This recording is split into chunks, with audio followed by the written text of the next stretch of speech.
Hello students, welcome to physics classes. आज class first year के simple harmonic motion chapter के छठे lecture में हम मुक्त कंपन, स्वाभाविक कंपन, अवमंदन एवं अवमंदित दोलन, पोषित कंपन, प्रणोदित कंपन और अनुनाद के बारे में जानेंगे। तो कंपन क्या होता है ये आप जानते ही हैं। मुक्त कंपन या स्वाभाविक आवृत्ति क्या है? किसी वस्तु के ऐसे कंपन जो किसी भी बाह्य बल जैसे घर्षण बल, श्यान बल, अगर इन प्रभावों से मुक्त हों तो जिनकी आवृत्ति पूर्णतः वस्तु के निजी गुणों पर निर्भर करती है। निजी गुणों पर अर्थात उसकी प्रत्यास्थता, दृढ़ता इत्यादि। तो उस वस्तु के कंपन मुक्त कंपन कहलाते हैं और उनकी आवृत्ति स्वाभाविक आवृत्ति कहलाती है। तो इस तरह से अगर हम समय और विस्थापन के साथ ये अगर हम खींचते हैं ग्राफ इसका, तो आप ये देखिए कि इसका जो है यहाँ से ये जो विस्थापन है यह दोनों ही स्थितियों में बराबर रहता है। तो यह तब संभव होता है जब बाहर से किसी भी ऊर्जा का ह्रास नहीं हो रहा है, अर्थात कोई अवरोध इसमें नहीं है। तो हर वस्तु की अपनी एक स्वाभाविक आवृत्ति होती है। जैसे ये फैन है, ये फैन आप इसकी जो ब्लेड है इसकी एक स्वाभाविक आवृत्ति है। खिड़की में लगे हुए शीशे की एक अपनी स्वाभाविक आवृत्ति है। मेज पर रखा हुआ कांच का ग्लास है, उसकी अपनी एक स्वाभाविक आवृत्ति है। तो इस तरह से सभी वस्तुओं की जो भी वस्तु कंपन जिसमें हो रहा है उसकी एक स्वाभाविक आवृत्ति होती है। अवमंदन एवं अवमंदित दोलन।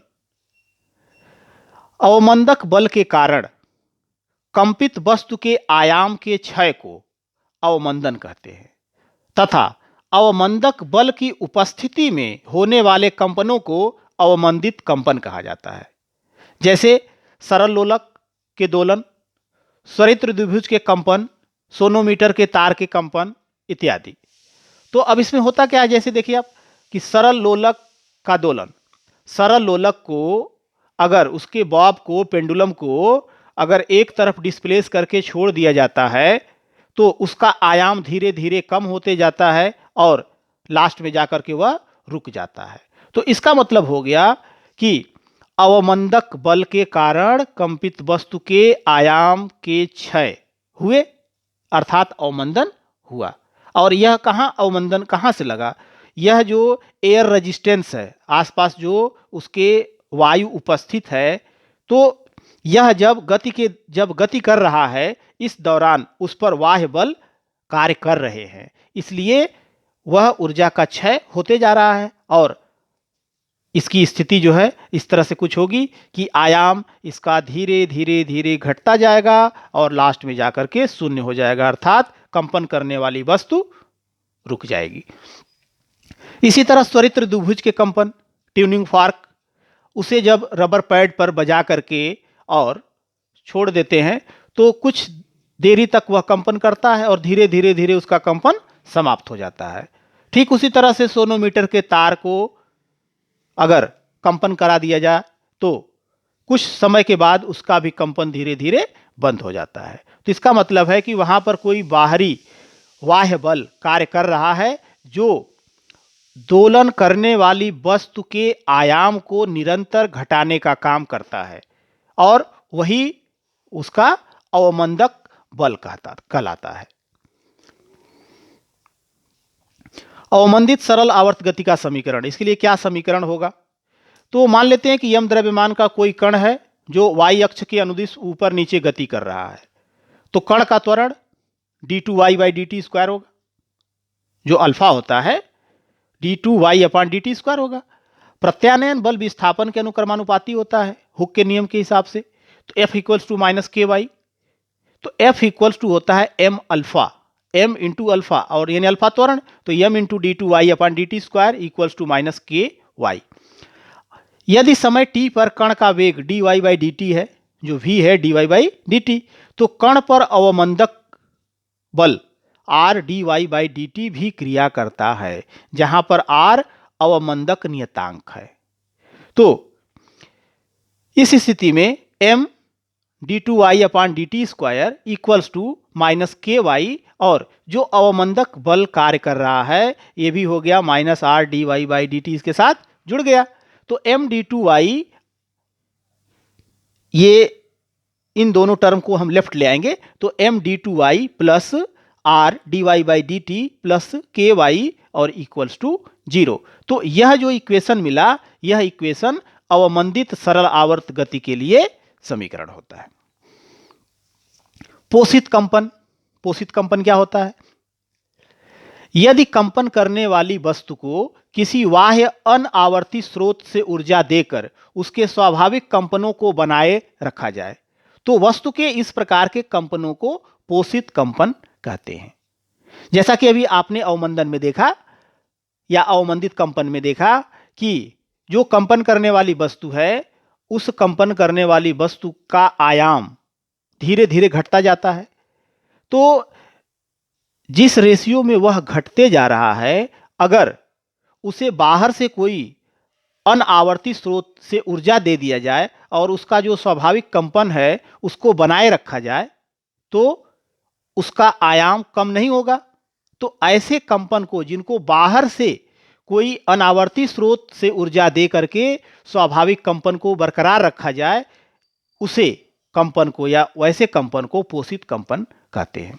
जैसे विद्युत पोषित स्वरित्र द्विभुज होता है, गायक ज्वाला या फिर रिज के ट्यूब आदि के जो दोलन है, यह पोषित कंपन के उदाहरण है।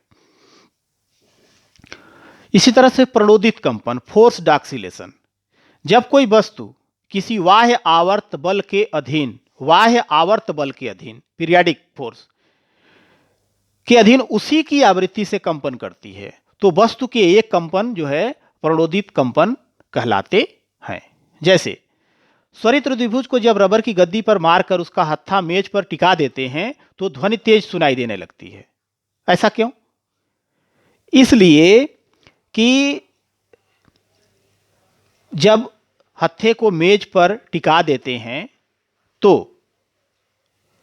वायु का जो कंपन है, वह वायु का जो कंपन है स्वरित्र द्विभुज के उसमें प्रभाव में आकर के और उसकी आवृत्ति से कंपन करने लगता है, जिससे जो है जब कंपन करने लगता है तो उसकी स्वाभाविक आवृत्ति जो थी वह तीव्र सुनाई देने लगती है।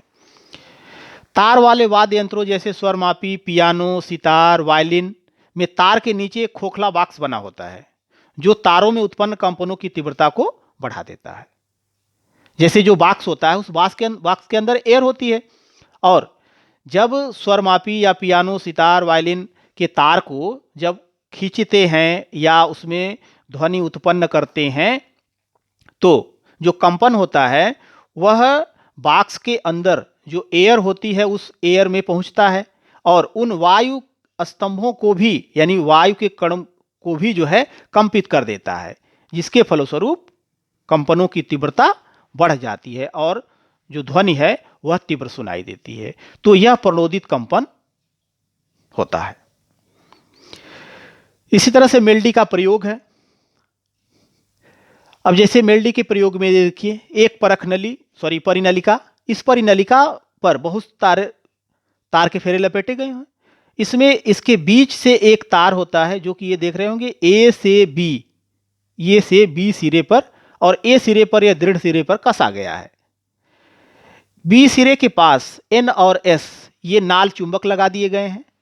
इन दोनों सिरों के बीच में यह तार होता है और यह तार जो है एक फ्रिक्शनलेस, घर्षणहीन घिरनी से हो करके नीचे की तरफ लटकाया गया है जहां पर एक भार होता है।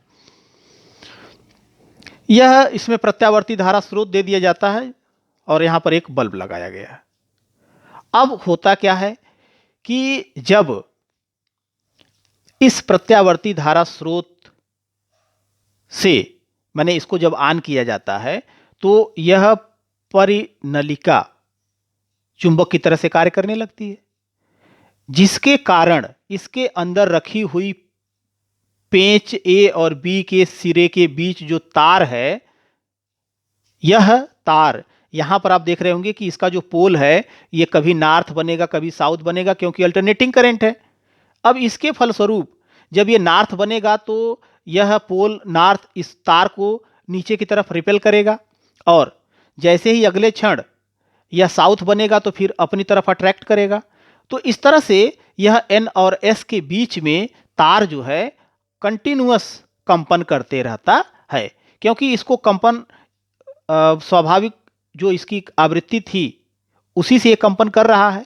तो अब यह जो आवृत्ति यहाँ पर जो दी गई, जैसे इसकी फ्रीक्वेंसी 50 हर्ट्ज है, तो इसका मतलब है कि इसका जो कंपन होगा यह इसी अनुपात में होगा।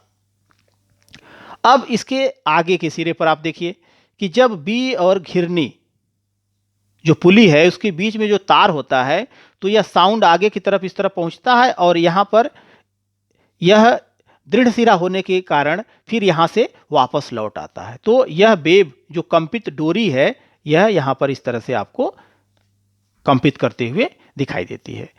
तो मेलडी का जो प्रयोग है यह किसका उदाहरण है? प्रणोदित कंपन का सबसे अच्छा एग्जाम्पल है।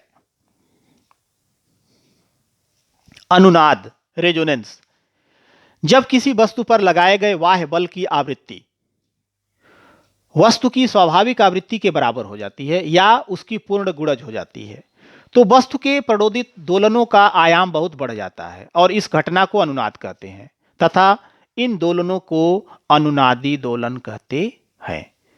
जैसे अगर आप बस से अगर सफ़र कर रहे हो तो आप देखिए कि जब गाड़ी या बस जो है अगर थोड़ी तीव्र गति से चल रही है तो उसके शीशे खड़खड़ाने लगते हैं, और एक स्थिति ऐसी आती है कि जब बढ़ती स्पीड बढ़ती जाती है तो खड़खड़ाहट की आवाज़ बहुत अधिक हो जाती है, और फिर एक निश्चित स्थिति के बाद जब उसकी स्पीड और बढ़ती है तो आप देखिए वो खड़खड़ाहट घटने लगती है। या कभी कभी ऐसा होता है कि उस खड़खड़ाहट की वजह से खिड़की के शीशे टूट जाते हैं। तो ऐसा तब होता है जब उसकी आवृत्ति, जब बस चल रही होगी तो उसकी जो नेचुरल फ्रीक्वेंसी है, उसकी जो आवृत्ति है, और खिड़की के जो कांच हैं इनकी जो नेचुरल आवृत्ति है, इनके अगर ये दोनों एक दूसरे के बराबर हो जाते हैं तो उस स्थिति में अनुनाद की स्थिति होती है। अर्थात जो वाइब्रेशन ऑफ मतलब कि एम्पलीट्यूड ऑफ वाइब्रेशन है वह बहुत अधिक बढ़ जाता है और इसके फलस्वरूप वह टूट जाता है। अब इसी पर जो अनुनाद है यह दो तरह का होता है, तीक्ष्ण व सपाट अनुनाद, शार्प एंड फ्लैट रेजोनेंस। तो अनुनाद की स्थिति में बाह्य बल की आवृत्ति स्वाभाविक आवृत्ति के बराबर होती है। यदि बाह्य बल की आवृत्ति थोड़ा सा कम या अधिक कर दें तो कंपनों का आयाम बहुत अधिक घट जाए, या अगर कंपनों का जो आयाम है बहुत अधिक घट जाए तो तीक्ष्ण अनुनाद होगा, और अगर बहुत कम घटे तो सपाट अनुनाद कहलाता है। तो यह है शार्प और फ्लैट रेजोनेंस, जो कि फिगर से आप देखेंगे। यह बाह्य आवर्त बल की आवृत्ति है और आयाम है। यह नेचुरल स्थिति में था, वस्तु की स्वाभाविक आवृत्ति n0, कम अवमंदन है, ये मध्य है, और यह बहुत अधिक। तो इसमें एक कहा गया है कि जब बाह्य बल लगाया गया तो यह आयाम जो है कम घटता है या अधिक घटता है। तो ये देखिए आपने क्या कहा, बाह्य बल की आवृत्ति थोड़ा सा कम या अधिक कर देने पर कंपनों का आयाम बहुत अधिक घट जाए तो तीक्ष्ण अनुनाद होगा, बहुत अधिक घट जाए। तो जैसे ये देखिए यहाँ पर ये था, लेकिन ये अनुनाद यहाँ पर सबसे माने अनुनाद तो है लेकिन यह जो है बहुत अधिक हो गया, तो इसका मतलब कि यह तीक्ष्ण होगा, और यह उसके ऊपर है तो इसका मतलब कि यह मध्यम होगा। अब इस अनुनाद के बहुत सारे एग्जाम्पल और अनुप्रयोग हैं। जैसे सेना का पुल पार करना। सेना जो है कभी भी कदम ताल मिला करके पुल को पार नहीं करती है। क्यों? पुल के टूटने का खतरा होता है। कैसे? उनके कदम ताल की फ्रीक्वेंसी अगर पुल के नेचुरल फ्रीक्वेंसी के बराबर हो जाए तो पुल के कंपन का आयाम बहुत अधिक बढ़ जाएगा, जिसके फलस्वरूप पुल के टूटने का खतरा होता है। यही कारण होता है कि सेना जो है कभी पुल पार करती है तो कदम ताल के साथ जो है पुल पार नहीं करती है। बसों में खिड़कियों की झनझनाहट, जैसा कि अभी आपको मैंने बताया था। घर में चलने वाली मशीन की आवृत्ति घर के स्वाभाविक आवृत्ति के बराबर होने पर घर के गिरने का खतरा रहता है। जैसे अगर किसी घर में कोई ऐसी मशीन लगी हुई है जिसकी आवृत्ति अगर घर की जो स्वाभाविक आवृत्ति है अगर उसके बराबर हो जाए तो जो एम्पलीट्यूड ऑफ वाइब्रेशन है वह बहुत अधिक बढ़ जाएगा, जिसके फलस्वरूप घर के गिरने का डर हो सकता है। डोरियों में कंपन, तनी हुई डोरियों में कंपन। तो तनी हुई डोरियों में जो कंपन, जैसे कि जो इतने भी तार वाले वाद्य यंत्र हैं उनमें इसी स्थिति के हिसाब से देखा जाता है। अनुनाद बॉक्स, रेजोनेंस ट्यूब, अनुनादक, ये कान वाली जो मशीन होती है।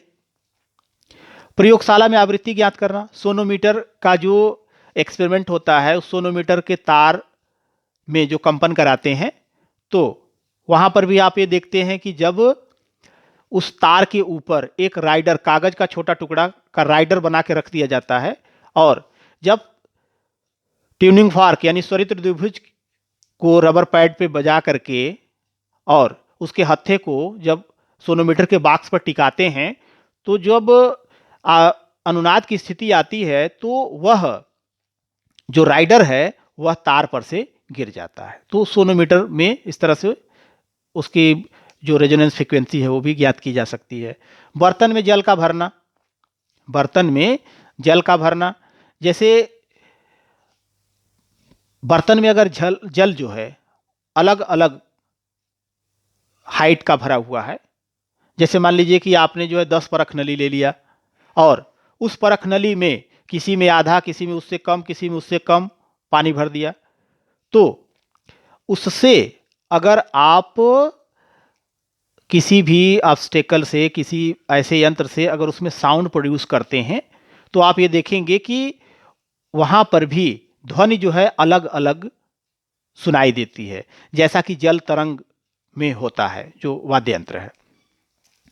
वातावरण के कंपन, वातावरण के कंपन का सिंपल सा एग्जांपल आप देख सकते हैं कि अगर किसी खाली कटोरी या ग्लास को आप अपने कान के ऊपर लगाएं तो आप ये देखेंगे कि उस बर्तन के अंदर जो वायु के कण है वह कंपन करने लगते हैं और वो उसके हिसाब से फिर आप ये देखेंगे कि आपको कान के ऊपर गुनगुनाहट, यानी उसमें लगेगा कि जो है कुछ गुनगुन की आवाज हो रही है, ऐसा सुनाई देता है। तो ये वातावरण के कंपन। ठीक इसी तरह से वैद्युत चुंबकीय अनुनाद है।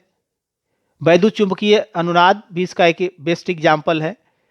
इसमें क्या होता है, इसमें एक एलसी सर्किट होती है, एलसी सर्किट होती है और सी जो है एल फिक्स होता है और सी जो है यह वेरिएबल होता है। जैसा कि आप रेडियो में ट्यूनिंग करते हैं तो देखते हैं ना कि अलग अलग स्टेशनों से आपको ध्वनि सुनाई देती है या अलग अलग प्रोग्राम सुनाई देते हैं।